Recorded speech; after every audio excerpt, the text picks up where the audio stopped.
Good morning बच्चों। Next जो topic है आपके पास दृष्टि दोषों के कंप्लीशन के बाद जो टॉपिक अब रह जाता है आगे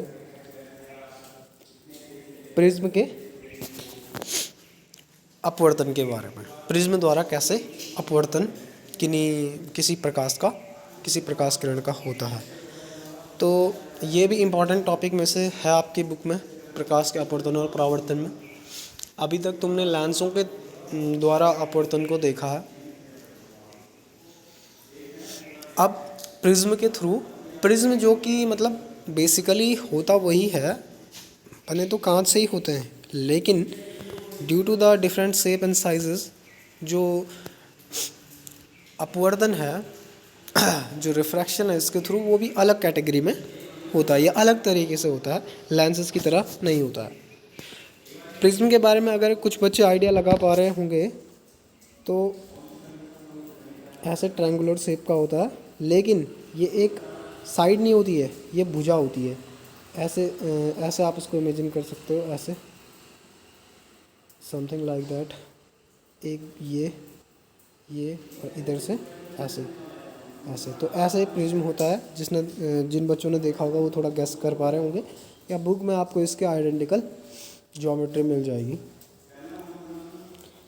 आप अध्ययन कर चुके हैं कि आयताकार कांच के स्लैब से गुजरने पर प्रकाश, देखो जो चीज़ मैं कह रहा हूँ वही चीज़ें कह रहा है, अपवर्तित होता है जब कोई कांच के स्लैब से होके गुजरता है।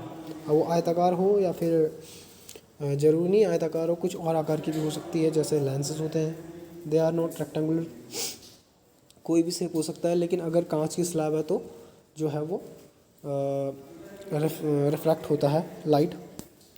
देखिए बच्चों, समांतर अपवर्तक पृष्ठों के लिए, जैसे कि कांच के स्लैब में होता है, अपवर्तित आपतित किरण के समांतर होती है, जो नॉर्मल शेप के होते हैं। जैसे समांतर पृष्ठ की बात कर रहा है, जैसे सिंपल कांच की स्लैब होगी, देखिए समांतर का मतलब है ये ऐसे सिंपल, इसमें कोई शेप साइज में कोई डिस्टरबेंस नहीं है, सीधा है, समांतर है ये।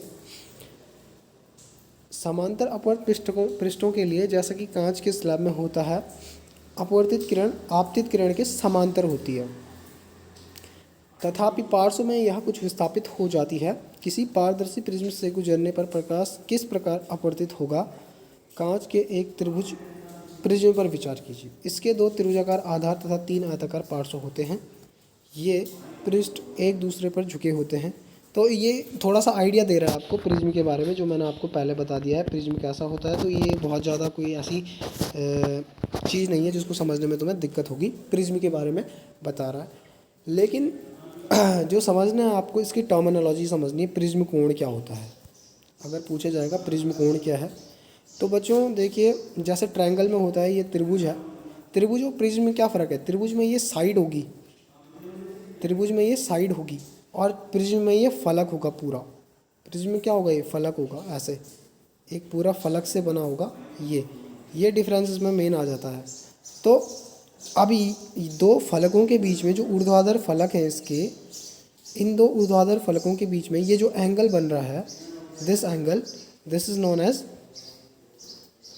प्रिज्म कोण। ये वाला एंगल ऑफ प्रिज्म बोलते हैं इसको।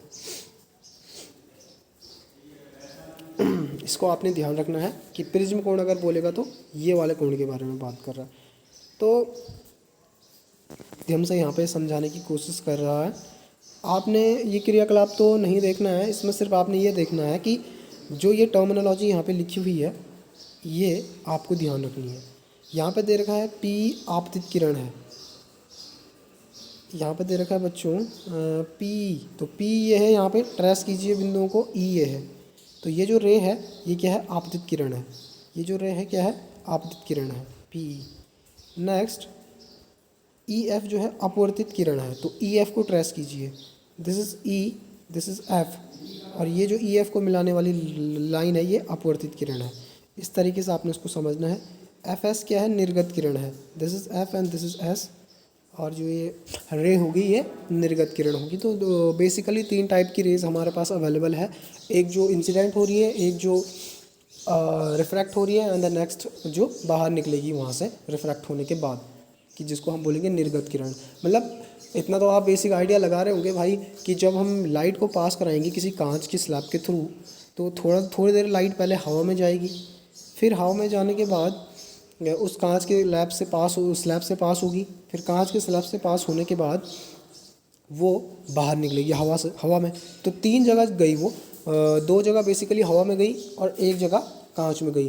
तो कांच में जाने से पहले वो थी आपतित किरण, फिर कांच में ज़्यादा टाइम वो डिफ्रैक्टेड हो जाएगी, अपवर्तित किरण हो जाएगी, एंड बाहर निकलते टाइम वो निर्गत किरण हो जाएगी। इतना सा ध्यान रखना है। आपको ये एंगल ए है यहाँ पे, एंगल ऑफ प्रिज्म, एंड आपतन कोण, अपवर्तन कोण, निर्गत कोण साइमल्टेनियसली उसी भुजा के साथ होंगे। जो आपतित रे है, अपवर्तित रे है, एंड निर्गत जो किरण आपके पास आ जाती है, इन्हीं से कोइंसाइड जो है इनके एंगल होंगे। आपतित किरण आपतन कोण एंगल आई, ठीक है, अपवर्तन कोण एंगल आर। कितने एंगल से ये रिफ्रैक्ट हो रहा, कितने एंगल से, मतलब अगर मैं आपको नॉर्मली बताना चाहूँ तो ये देखिए बच्चों, ये जो किरण है इसको देखिए आप, अगर ये कांच नहीं होता तो इसने कहाँ जाना था, ये जो डॉटेड लाइन आ रही है ना एच पे, इसने ऐसे जाना था, ये जो डॉटेड लाइन एच पे आ रही है, तो इसकी जो ओरिजिनल डायरेक्शन है वो ये है, और इस प्रिज्म की वजह से ये इधर आ रहा है। इस प्रिज्म की वजह से जो क्या है बच्चों, एक मिनट, हाँ, इस प्रिज्म की वजह से जो है इसकी ओरिजिनल पाथ जो है डाइवर्ट हो जा रहा है, तो ये जो है इधर आ रहा है। इस भुजा के साथ या इस रे के साथ ये जो रे है इसका नॉर्मल जितना एंगल बनाएगा वो क्या होगा, वही तो होगा आपतन कोण। इस तरीके से आपने इसको समझना है कि प्रिज्म में अपवर्तन कोण क्या होता है, आपतन कोण क्या होता है, निर्गत कोण क्या होता है, and what are the rays, इनकी कौन कौन सी, और प्रिज्म कोण किसे हम कहते हैं। इतना सा आप देखेंगे इसको। फिर कल हम इसके अपवर्तन पे बात करेंगे आगे कि प्रिज्म में अपवर्तन कैसे होगा।